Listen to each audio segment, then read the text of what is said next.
The deed arrived on a Thursday morning, slid beneath the door of her London rooms before the fire had been lit, before the kettle had been set, before she had done anything more than open her eyes to the grey light pressing through the curtains. It was a single sheet of parchment, folded twice and sealed in red wax, bearing the crest she had known her entire life, the twin falcons of the Ashford Duchy, wings spread, talons empty. She did not open it immediately. She rose, washed her face, dressed herself without assistance because she no longer had assistance, and only then, standing in the centre of her small, cold parlour, with her hands quite still at her sides, did she break the seal. The deed was for Coldmere. She read it twice. She read it a third time, parsing each clause as a barrister might, not because the language was complex, but because part of her was waiting to discover she had misunderstood. She had not misunderstood. Her brother, the Duke of Ashford, was transferring the northernmost of the Ashford properties into her sole possession, effective immediately. It was, the accompanying letter noted, in his secretary's impeccably neutral hand, a matter of family reorganisation, a gesture of goodwill. The word goodwill sat in the centre of the page, and she looked at it for a long time. Then she folded both documents and set them on the mantelpiece, and she stood very still, looking out of the window at the grey street below, and she did not allow herself to do anything with her face. Coldmere. She knew the name the way one knows the name of a wound. The estate sat at the upper edge of the Yorkshire moors, 60 miles from the nearest city of consequence, far enough north that the growing season was brief and brutal, and barely worth the name. The manor house had not been occupied in 11 years. The last land steward had departed under circumstances that remained disputed. The tenant farms, there had been 7, had, according to the most recent accounting she could locate, dwindled to 3.5. One of those halves being a holding whose farmhouse roof had partially collapsed after a winter of unusual severity. The land itself was thin and windswept, and considered by most agricultural men of sense to be of doubtful value at best. Giving her Coldmere was, in the language of gifts, exactly what it appeared to be. It was not goodwill. It was a sentence dressed in paperwork. Her name was Eleanor Vane, Eleanor Ashford if one counted her birth, though she had not counted it lately. She was 29 years old. She had, until 8 months ago, been a figure of some standing in the particular small world her brother commanded. Present at his table, present in his correspondence, useful to his plans in the quiet and unacknowledged way that clever women in such households are useful. Then she had done the one thing such women were not permitted to do. She had said, clearly and without apology, that a particular arrangement her brother had constructed, involving a young woman of 16 and a creditor to whom he owed more than he wished to admit, was wrong. She had said it first privately. She had said it again when he dismissed her. She had, on the third occasion, said it in a room that was not entirely empty. After that, the world her brother commanded contracted sharply around her. Invitations ceased. Correspondence cooled. The small allowance she had been given, a courtesy her brother had always called it, nothing she could claim as right, was reduced by half, then half again. She did not complain. She moved to smaller rooms. She economized with a precision that surprised even herself, and she did not allow anyone to see that she was doing so. She was learning something, she decided during those months. She was not certain yet what, but she felt the shape of it, patient and accumulating, the way one feels weather before it arrives. And then came the deed to Coldmere. She allowed herself one evening. She sat by the window with a glass of wine she could not quite afford and thought about it. The full weight of it, the contempt embedded in it, the precision of the calculation it represented. He had known she had no capital to restore it, no connections in that part of the country, no husband to lend his authority to her management. He had known that accepting it meant inheriting a liability that would drain what little she had remaining, and that refusing it could be made to look, in certain lights, like ingratitude. It was, in its way, elegant. She gave him the acknowledgement it was due. Then she set down her glass, folded her hands in her lap, and turned her mind to the matter of what came next. What came next she had already decided, though she had not known until that evening what she was deciding it about. 3 weeks later, she left London on the Northern Mail coach, travelling light, with a single trunk and a letter of introduction from a solicitor's firm that had done quiet work for her family's tenants when the family had still cared about its tenants. She wore a grey travelling coat and her second-best boots and a hat that cost less than it appeared to. In her trunk, beneath 2 dresses and a copy of a surveying manual she had purchased second-hand in Cheapside, she carried a leather folio containing 11 documents she had spent the past month gathering from 3 different archives. Nobody had helped her gather them. Nobody knew she had them. 7 miles north of the city, when the coach had left the last of London's outriders behind and was rolling through the first of the open countryside, a sparrow struck the window beside her head and fell, stunned, onto the narrow ledge outside. She watched it. It sat very still for the space of perhaps 2 minutes. She counted them, and then it righted itself, shook its wings once sharply, and was gone. She watched the empty ledge for a moment. Then she turned back to her surveying manual and read until the light failed. She reached Coldmere on a Friday afternoon in early March, when the moors were the colour of iron and the sky was the colour of something older and heavier than iron, and the wind came from the north without any courtesy at all. The cart set her down at the end of a track that might once have been a lane, and the driver, a man of approximately 60 who had said nothing during the journey and appeared to regard silence as a professional virtue, handed down her trunk with efficient disinterest and departed before she had fully found her footing. She stood at the end of the track and looked at what was hers. The house was large, that was the first thing, and it was true regardless of condition. A substantial stone structure, 3 stories, built in the previous century in a style that valued solidity over elegance, which meant that even in its current state, windows boarded or missing, stonework dark with damp and age, the east wings guttering hanging from one attachment point and swaying in the wind, it communicated a fundamental refusal to simply fall down. The grounds were overgrown, but not formless. She could see beneath the tangle the bones of a working estate, the lines of walls and paths, and what had once been a kitchen garden of considerable size. To the north and west, the moor rolled away in long grey-brown undulations toward a horizon that seemed farther away than horizons usually did.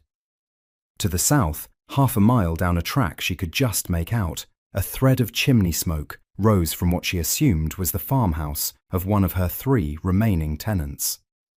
She picked up the lighter of her 2 bags, left the trunk where it was, and walked toward the house. The door was not locked. This was either reassuring or foreboding. She declined to decide which.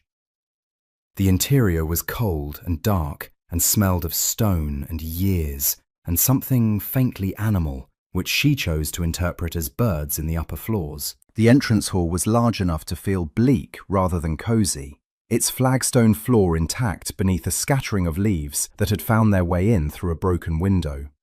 A staircase rose before her, its banister missing in 2 sections, but structurally present. On the floor to the right of the door, arranged with a care that seemed oddly deliberate, was a small pile of objects. A half-used candle stub, 3 dried stems of heather, and a coat button of no particular distinction. Someone had been in the house recently enough to arrange things. She filed this away and moved on. She spent the first hour simply walking through the rooms, making no notes and no sounds, only looking. The west wing was intact from floor to ceiling, its rooms dusty but dry, its fireplaces functional on first inspection. The east wing was a more serious matter. The roof there had developed a significant structural compromise, which meant she would not be sleeping there, and neither would anyone else for some time. The kitchens, in a lower extension at the rear, had a range that appeared salvageable and a pump that, when she tried it, gave a sound like a man clearing his throat and then, after 3 more tries, produced water. Cold, brownish, sulphurous water, but water. She stood at the pump and felt something shift in her chest that she was not quite prepared to call hope. Not yet. She found the caretaker the following morning, or rather he found her, appearing at the kitchen door while she was making a fire in the range, standing in the doorway in the attitude of a man who has prepared something and is waiting for an appropriate moment to present it. He was perhaps 55, with a face shaped by decades of northern weather. He introduced himself as Hargreaves and stated that he had been keeping an eye on the property in an unofficial capacity for the past 3 years, and he said this with a particular quietness that suggested he expected to be dismissed or disbelieved, and was prepared for both. She looked at him across the kitchen. She said, unofficially, he said, there was no one to make it official. She considered this. Then she said, the arrangement on the floor inside the front door. Was that you? He said it was. She said, why? He said, I wanted you to know someone was here. He paused. Someone who hadn't left. She held that for a moment. Then she turned back to the fire she had been coaxing into existence and said, I'll need someone who knows the tenant farms, who hasn't left and who can walk. He said, I can do that. She said, we'll start this afternoon. She did not tell him anything about the leather folio in her trunk. She did not tell him about the 11 documents, nor about the 3 months spent in London doing a different kind of work than anyone in her brother's circle would have recognised as work at all. She did not tell him that Coldmere, given to her as a punishment, was the single place she had needed to be, for reasons she had been carrying for 4 years, with the exhaustion of someone carrying something heavy in secret. There was time for that. There was, for the first time in 8 months, something that resembled time. She would begin with the roof. The first of her 3 tenants was a man named Sutcliffe, who farmed the southernmost holding with his wife and 2 grown sons, and who received her with an expression that managed to convey wariness, surprise, and a suppressed flicker of something that might have been curiosity, all without moving his face very much. He was the sort of man who said a great deal by saying very little, which she respected. He showed her the fields in use, and the ones not in use, and the ones that existed in a philosophical state somewhere between the two. And he answered her questions with the precision of a man who had spent years giving answers to people who were not truly listening, and who was not yet sure whether she was or not. She was listening. She listened to everything, to what he said about the soil in the lower field, and the drainage problem in the middle field, and the stone wall between the second and third field that had been meaning to be repaired for 6 years. She listened to what he did not say, which was also considerable. She looked at his wife's face when he talked about the north field. She noted the sun's stillness when the 4th farm, the empty one, the one whose house had partially gone, came up. She did not press. She filed. The second tenant, a widow named Mrs. Potts, who farmed a smaller holding in the western corner of the estate, said more in 20 minutes than Sutcliffe had said in 2 hours. Most of it useful, and some of it, Eleanor suspected, designed to be entertaining. She said the North Field was only considered unlucky because of a story she personally found implausible, involving a sheep and a prior land agent, whose character she described with a cheerfulness that made Eleanor suspect Mrs. Potts had not thought highly of the man. She said the soil, notwithstanding its reputation, was decent enough if you were willing to work it right, and she said this while looking at Eleanor with the directness of someone evaluating not the land, but the woman asking about it. Eleanor looked back at her steadily. Mrs. Potts said, "You're not what I expected." Eleanor said, "What did you expect?" Mrs. Potts considered. She said, "Someone who wanted to be somewhere else." There was a pause. The wind moved across the moor to the north of them, bending the dry grass in long, even waves. Eleanor said, "I've been somewhere else for 8 months." She turned back to look at the field. "I find I prefer this." She meant it. That was the thing that surprised her even now, that she meant it. Not the ruin, not the cold, Not the broken guttering and the sulphurous water and the acres of thin moor lying useless under a grey and indifferent sky, but the specific quality of being exactly where she was without anyone's permission, and the particular sharpness of air that had not been breathed by anyone she was required to be careful of, and the feeling, physical, located somewhere below her ribs, of finally standing on ground that would not move. She came back to the manor in the late afternoon and sat at the kitchen table and opened the leather folio. She laid the 11 documents out in the order she had established during those months in London, and she read them again. Not because she had forgotten them, she had not forgotten a word, but because there was satisfaction in seeing them arranged in the space she was beginning to think of as her own. It was the satisfaction of a builder who has been carrying stone for a long time, finally reaching the site. The documents concerned Coldmere as it had been 12 years ago, when it had last functioned as a productive estate, and they concerned in particular the manner in which it had ceased to function. There was an account from the last land steward, not the disputed one, but his predecessor, a man named Whitmore, who had retired to Lincolnshire and who had agreed, after a careful correspondence, to write down what he had seen. There were 3 sets of accounts, going back 14 years, acquired from the office of a solicitor who had handled the estate's affairs before her brother's restructuring of the family's finances. There were 2 letters, copies, from a man who had farmed the North Field, with what every document described as notable efficiency, and who had been removed, along with 6 other families, in the course of a single autumn, that the accounts recorded with the blandness of figures rather than the weight of lives. And there were the other 4 documents, which she did not think of as the most damaging, even though they were, because the others told the truth, and that was enough. Coldmere had not fallen into disrepair through neglect or misfortune. It had been deliberately stripped.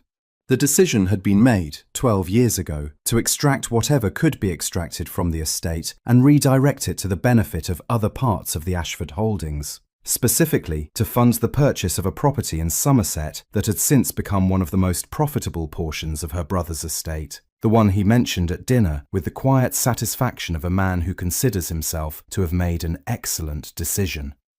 He had made it at the cost of 7 tenant families and a land steward of 30 years' standing and a working estate of 300 acres. He had done this, and he had then given her the consequences of it in a document sealed with red wax and the words, "Goodwill." She sat at the kitchen table for a long time. Hargreaves had lit a lamp at some point. She had not heard him come in, and the light made the documents very clear against the dark wood of the table. Outside, the wind had dropped to something almost thoughtful. She could hear faintly an owl somewhere to the east. She had not come to Coldmere to destroy her brother. She wanted to be precise about that, even in the privacy of her own thinking, because precision mattered, and because she was a person who had learned, at some cost, the difference between justice and revenge. She had come because Coldmere needed to be what it had been, and because the people who had farmed it had not been wrong, and had not been paid, and had not been remembered. She had come because the truth of it was sitting in 3 different archives, going slowly unread, and someone capable of reading it ought to. She had come because her brother had, in a remarkable failure of imagination, handed her the one place she needed to be, and she had the sense to accept gifts, even when they were not meant as gifts. The rest was a consequence, not a purpose, a consequence.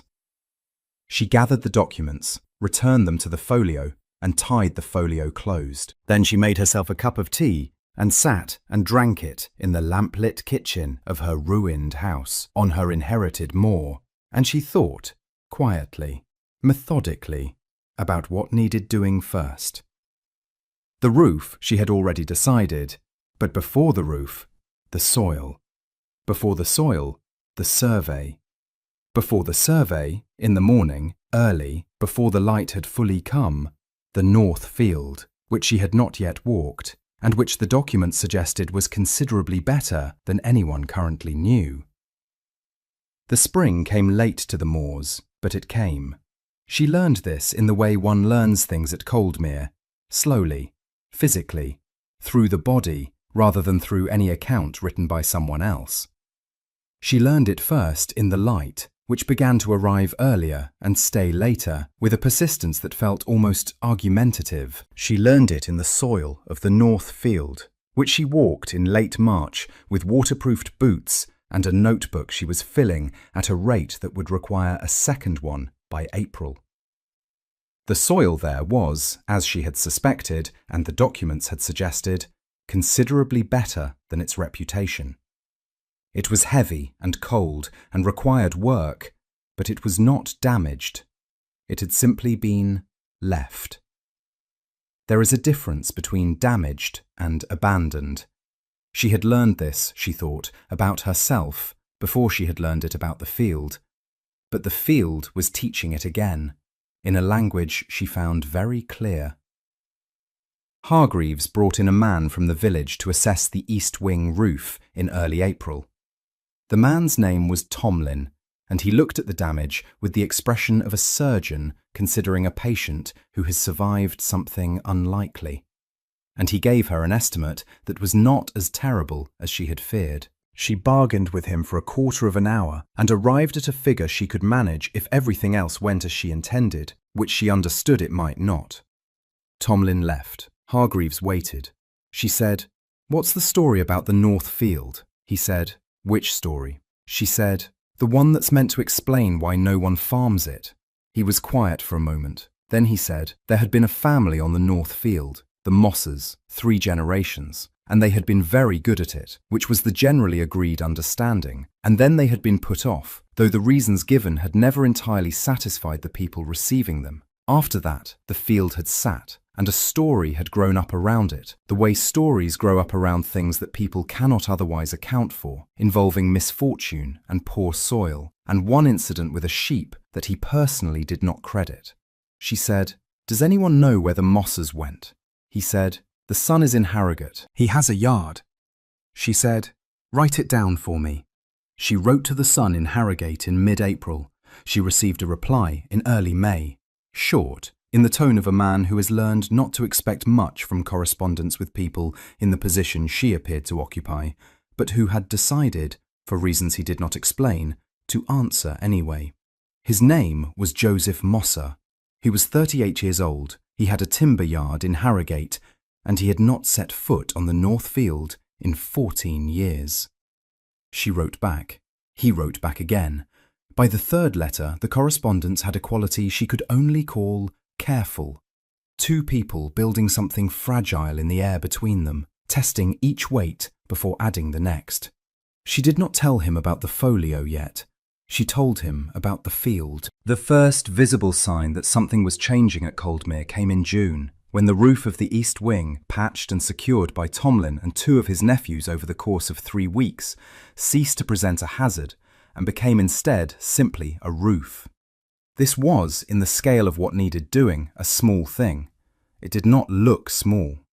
She stood in the courtyard on the afternoon Tomlin called the work complete, and she looked up at the repaired section, and she felt the shift of it. The thing that had been broken and was no longer broken, in a way that was not about the roof at all. Mrs. Potts came the following week and brought a jar of something preserved from the previous autumn and a quantity of unsolicited opinion about the disposition of the kitchen garden, most of which was correct. Eleanor took notes while Mrs. Potts talked, and Mrs. Potts said, watching her, "You're going to put it all back?" Eleanor said, "I'm going to try." Mrs. Potts said, "It'll be better." Eleanor looked up at her. Mrs. Potts said, "The way it was, under the old management, it was decent enough, but it was the kind of decent that comes from someone looking after it from a distance." She paused. Someone looking after it from inside is different. There was a silence. The kitchen garden lay around them in early summer, overgrown but beginning to show, here and there, the signs of the work Eleanor had been doing in early mornings before the rest of the day's demands accumulated. Eleanor said, "How long have you been here?" Mrs. Potts said, 31 years. Eleanor said, "Then you remember what it was?" Mrs. Potts said, "I do." She looked at the garden. I remember thinking it was a shame. Something in Eleanor's chest moved. She said, carefully, "What was?" Mrs. Potts said that it went so fast. 12 years ago. How fast it all went. She looked at Eleanor with the direct, measuring quality Eleanor had noticed on their first meeting. That's not a kind of thing that just happens. 1 minute passed. 2. Eleanor said, "No, it isn't." The summer was the hardest season, which surprised her because she had expected winter to be the hardest. But winter was simple in its demands: warmth, fuel, endurance. And summer asked for everything at once, and kept asking. The North Field required constant attention from June through August, and she gave it that attention herself because she had decided early on that she would understand the work before she asked anyone else to do it. Sutcliffe came 2 mornings a week and said little and showed her things by example rather than instruction, which was exactly the kind of teaching she found most useful. By July, she had developed an intimacy with the North Field that lived in the hands rather than the head, in the specific way the soil responded to her spade, and what the angle of late afternoon light on the western edge meant about drainage. She was also, in the evenings, writing a document of her own. She wrote it carefully and at length over the course of the whole summer, sitting at the kitchen table with the lamp burning and the folio open beside her. It was a comprehensive account of what had happened to Coldmere 12 years ago. The decisions made, the people removed, the money moved from this estate to fund a property in Somerset now quite valuable. She sourced every claim to one of the 11 documents. She wrote it with the precision of someone who has been called upon, once, to say something in a room that was not empty, and who understands the difference between saying it correctly and saying it well. She wrote it for 2 audiences. The first was a man in London whose professional occupation required him to attend to accounts of this kind, and who she had already, by correspondence, informed of her interest. The second was herself, or rather the self she had been 4 years ago when she first understood that something was wrong, and 8 months ago when she understood that knowing was not the same as being able to act. She finished the document in late August. She copied it twice, posted 1 copy to London, and kept the others. Then she wrote a separate letter, not to the man with the professional occupation, but to a woman she knew in London who had the particular gift of knowing everyone and being underestimated by all of them, and who had maintained a quiet correspondence with Eleanor that she valued more than she had said. The letter asked a single question. The answer came back within 2 weeks. Yes, she could arrange it. And when would Eleanor be in London? The sparrow had been coming to the kitchen window ledge every morning for 3 weeks before Eleanor noticed it was the same sparrow. She noticed because of a marking on its left wing, a streak of lighter brown she had observed on each of the preceding 21 mornings. It appeared just after she had put the kettle on, but before it came to the boil, sat for between 1 and 4 minutes, then left. It did not appear to want anything. It simply appeared to be there. She began leaving a small scattering of crumbs on the ledge, not as an inducement, but as an acknowledgement. The sparrow accepted them without appearing to consider this a change in the terms of any arrangement. Hargreaves noticed it one morning and said nothing. She noticed him noticing it. She said, "It's been coming since June." He said, "I know. It was here before you arrived. I saw it the week before you came, sitting on the front step. I didn't think it meant anything at the time." She turned back to the kettle. She said, "Perhaps it didn't." He said, "Perhaps." There was a pause. The sparrow was on the ledge. She said, "Or perhaps it was waiting." She went to London in October, quietly, with a small bag and no announcement. She met the man with the professional occupation in his office and gave him the document and the supporting materials and answered his questions for 2 hours with the precision she had been preparing for, in some form, since the March morning she had first read the deed. He was a careful man who asked careful questions, and she appreciated him for it. At the end of 2 hours, he sat back in his chair and looked at the documents arranged on his desk and said, "This is quite thorough." She said, "I had time." He said, "You had more than time." He looked at her. "You had the instinct for what mattered." She said, "I've been in the room when things of this kind were discussed." I knew what it looked like from the other side. He said, "This will not be quick." She said, "I'm aware." He said, "And there will be the reputational aspect, the public aspect." She said, "I know." He said, "Are you prepared for that?" She thought about the Northfield in August, and the kitchen table in the evenings, and the sparrow on the ledge, and the particular quality of air on the moors at dawn, which she had begun to think of as the most important air she had ever breathed. She said, "Yes." Her friend's name was Cecily Marsh, and she was the widow of a man who had been enormously and usefully well connected, and she had inherited from him both the connections and an accurate understanding of how they worked. She welcomed Eleanor with a warmth that contrasted pleasantly with the October rain outside, listened to what Eleanor told her, and said when Eleanor had finished, "Your brother is going to be furious." Eleanor said, "Yes." Cecily said, "Good." She said this with a briskness that contained no cruelty, only a clear sense of right and wrong and a preference for the former. "Now, tell me about the estate. Tell me what it actually is." Eleanor told her. She spoke about the North Field and the soil and what it was capable of. She spoke about the East Wing and Tomlin's work and what was left to do.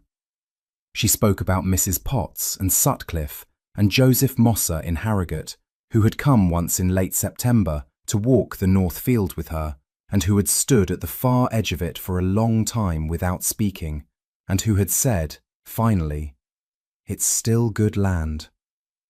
Cecily listened to all of it. Then she said, "And the 3 farms become 7 again."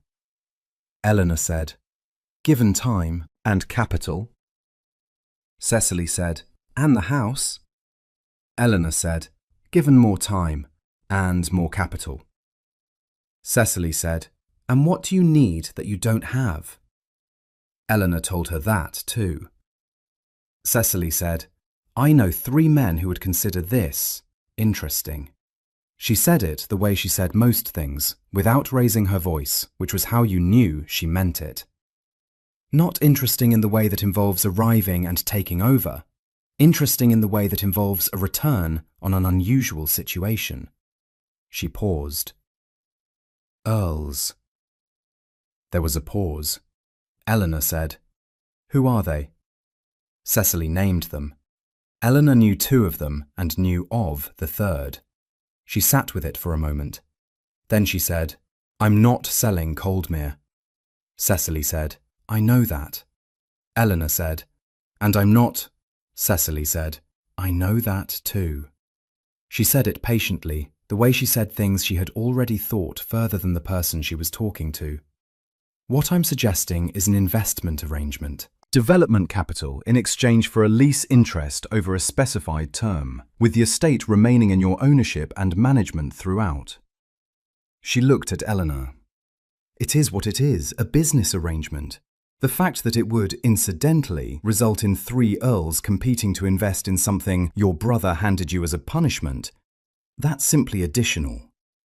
1 minute passed. Eleanor looked at her friend. She said, "You've already spoken to them." Cecily said, "I may have mentioned, in passing, that something rather interesting was coming available in the north. I may also have mentioned that the woman managing it was not to be underestimated." She said it with a simplicity that meant she had said it to the Earls too, in exactly those words, and that it had worked. Eleanor went back to Coldmere. She went back in November, when the moors were beginning their long grey season, and the wind had a quality that she was beginning, with something that might have been affection, to consider bracing. She went back with a contract reviewed with a solicitor in London, a different solicitor from her brother's, a firm found through Cecily and who had handled her concerns with a thoroughness she found reassuring, and with the knowledge that 3 men of considerable means had already indicated their interest in the terms she was prepared to offer, and that one of them had described Coldmere, based on the documentation she had sent ahead, as undervalued. She turned this word over in her mind on the coach north. Undervalued. She held it for a while, and then she put it in the place she was keeping things she would use later, and she watched the countryside shift from the flat and certain south to the wide and particular north, and she thought about the North Field and what it would look like in spring. There were also, by November, 4 letters from Joseph Mosser in Harrogate, not about timber, about the field. She had not done anything about these letters precisely, but she had read them many times each, which was a kind of doing something. The meeting with the 3 Earls took place in January, in a room in York that Cecily had arranged with the efficiency she brought to everything. They arrived on a Thursday morning. Lord Pembridge, 60, enormously practical, who had made his fortune in agricultural improvement, and who looked at the preliminary accounts for Coldmere the way a man looks at something he has been waiting to find. Lord Ashburn, 45, whose primary interest appeared to be the sheer improbability of the situation, which he regarded with the cheerful engagement of someone who has found the afternoon considerably more interesting than anticipated, and Lord Carver, 38, who said very little and whose silence was the expensive kind. Eleanor presented the estate's situation with the clarity she had been developing for 9 months. She described what it had been and why it had failed, and what was currently underway, and what remained to be done. She showed them the soil assessments and the roof survey and the tenant agreements and the account of the North Field's historical yield, reconstructed from 4 separate sources, which painted a picture of productivity invisible for 12 years. She did not exaggerate anything. She did not need to. The numbers did it without her.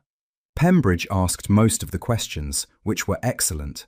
Ashburn interjected twice with remarks that were technically observations, but were, she understood, demonstrations of comprehension. Carver asked one question, at the end, about the terms of the arrangement, and she answered it precisely, and he nodded once and said nothing further. There was a pause. Pembridge said, "Your brother gave you this." It was not a question. She answered it anyway. She said, "He did." Another pause. Ashburn said, with the air of a man sharing something he finds genuinely delightful, "He must be having a fairly difficult autumn." Pembridge said, "The Somerset property aside, his accounts are not—" He stopped himself. He looked at Eleanor with an expression that was not quite an apology and not quite respect, and was in fact something between the two, a third thing that she recognized as the look of a man recalibrating his assumptions. She waited. He said, "Forgive me, you know his accounts." She said, "I do." He said, "Because." She said, "Because I spent 3 months in London last spring reading things that were available to be read." She held his gaze. No one looked because no one thought to look. Carver said, without inflection, "And now someone has looked." She said, "Yes." There was another pause, longer than the others. Then Pembridge said, "I would like to make an offer."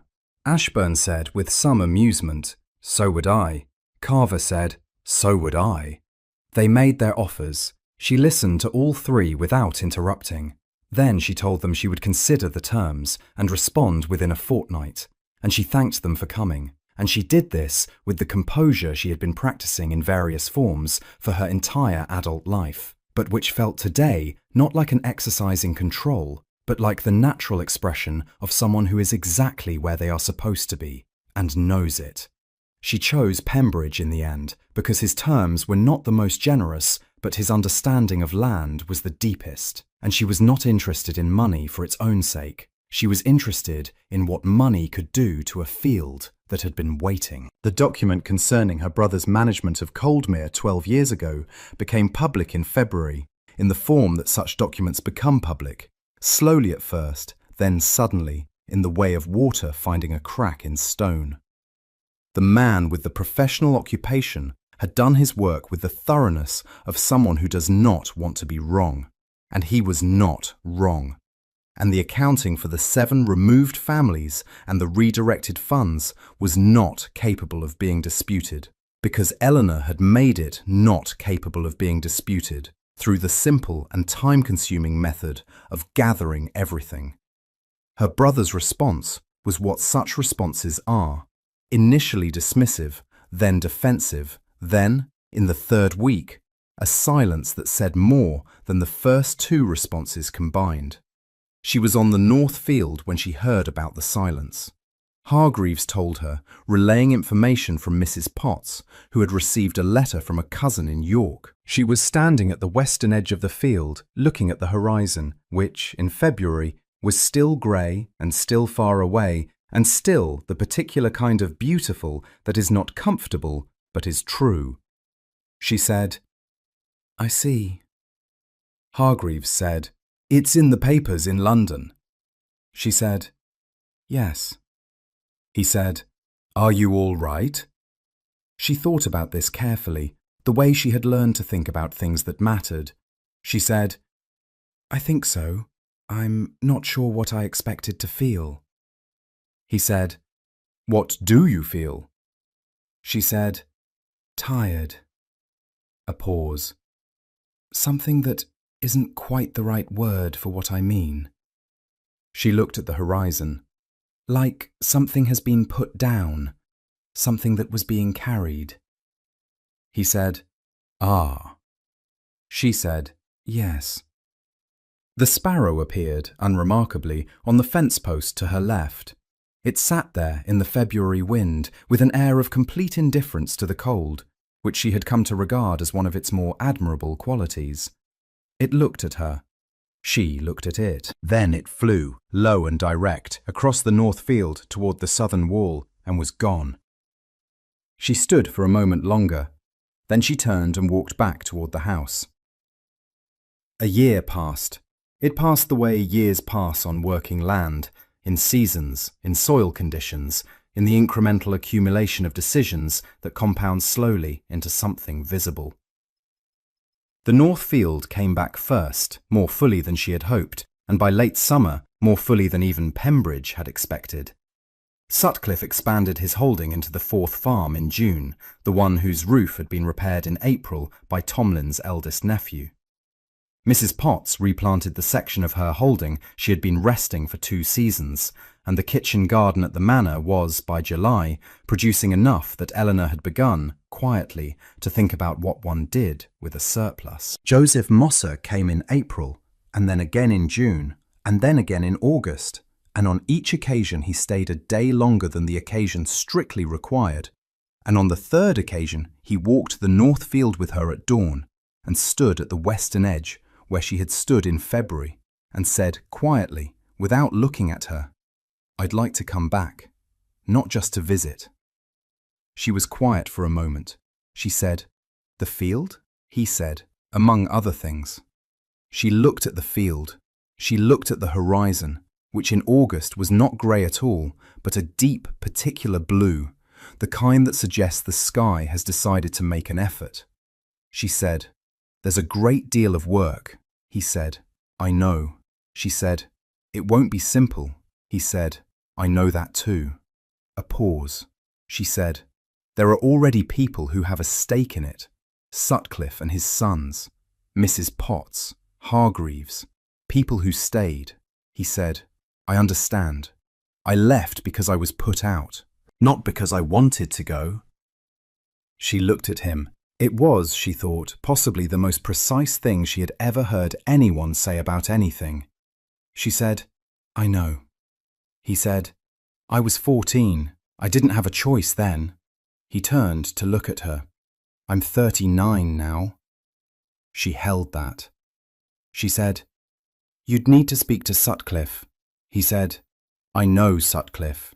I grew up knowing Sutcliffe." She said, "Yes, I suppose you did." There was a pause. The field lay around them in the early morning light, green and specific and its own, having come back into itself the way things come back that were not destroyed but only left. He said, "There's something I want to ask you," she said. "Then ask it." He said it. He said it simply and without preamble, because he was the kind of man who had learned that plain words carry more weight than elaborate ones. And she stood very still while he said it, with a controlled stillness that was, she had long known, not the absence of feeling, but its truest expression. She said, "Yes." She said it in the same way she had said everything she meant this past year, quietly, directly, and without going back on it.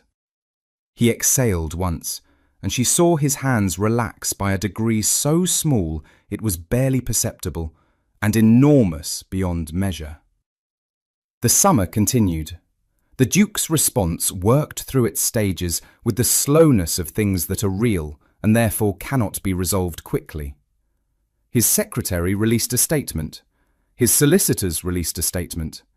He himself, in a letter Eleanor received in late March, wrote in terms she read twice and set aside without expression. What the letter said between the lines was that he had not expected this. What it said further was that he had miscalculated.